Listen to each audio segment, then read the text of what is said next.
आज केंद्रीय गृहमंत्री श्री अमितभाई शाह यांनी जे 3 नवीन कायदे तयार झालेले आहेत त्या तिन्ही कायद्यांच्या संदर्भात एक आढावा बैठक घेतली। हे 3 कायदे तयार झाल्यानंतर राज्यामध्ये त्याची अंमलबजावणी कशी झालेली आहे, त्याच्याकरता ज्या इन्स्टिट्यूशन्स आणि इन्फ्रास्ट्रक्चर तयार करायचं होतं त्याची तयारी किती झालेली आहे आणि त्याच्या अंतर्गत आतापर्यंत किती केसेस रजिस्टर झालेले आहेत। महाराष्ट्राच्या वतीनं आम्ही माहिती त्यांना दिलेली आहे।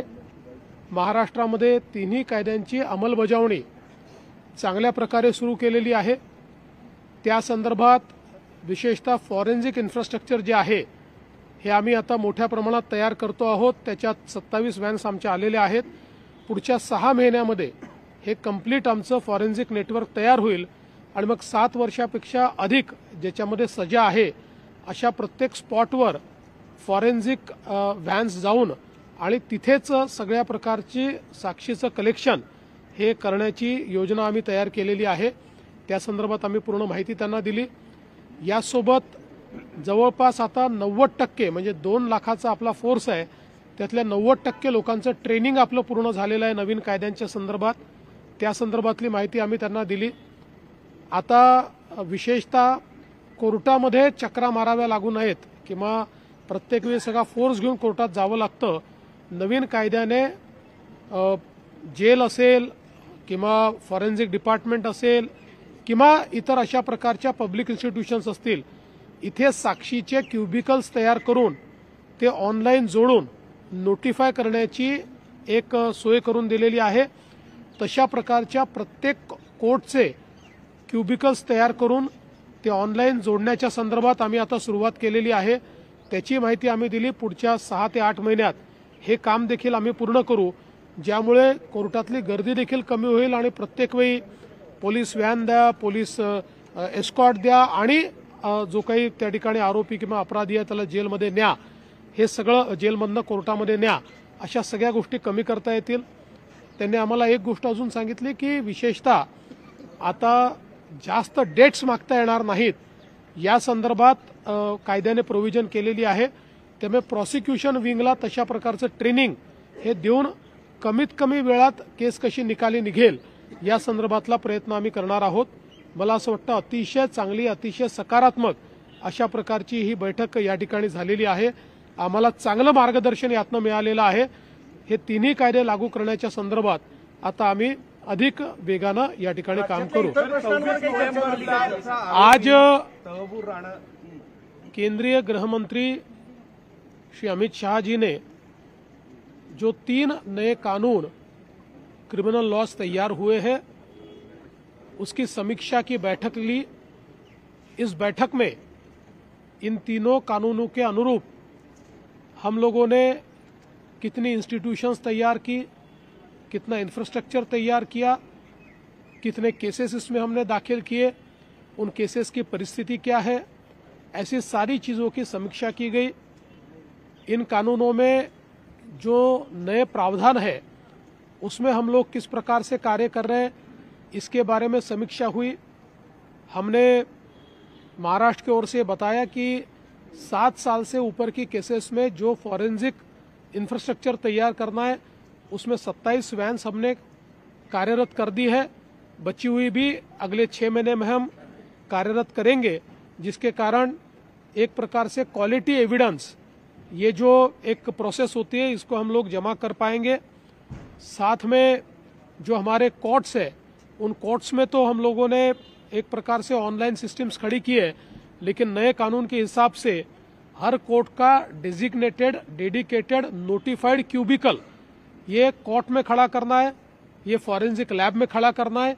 इसके लिए हम लोगों ने काम शुरू कर दिया है।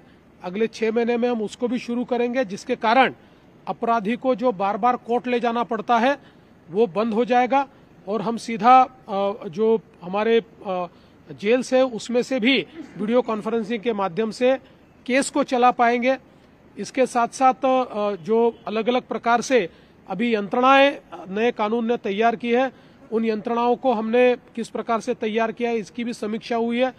जो ट्रेनिंग मॉड्यूल है उसमें हमारे 2 लाख का जो पुलिस फोर्स है उसमें से 90% हम लोगों ने ट्रेनिंग अचीव कर लिया है। बचा हुआ 10% भी हम लोग 31 मार्च से पहले पूरा कर लेंगे, ये भी हमने उनको कहा है। मैं ऐसा कह सकता हूं कि कुल मिलाकर एक बहुत अच्छी समीक्षा हुई है। हमारे लिए भी एक प्रकार से लर्निंग एक्सपीरियंस रहा है।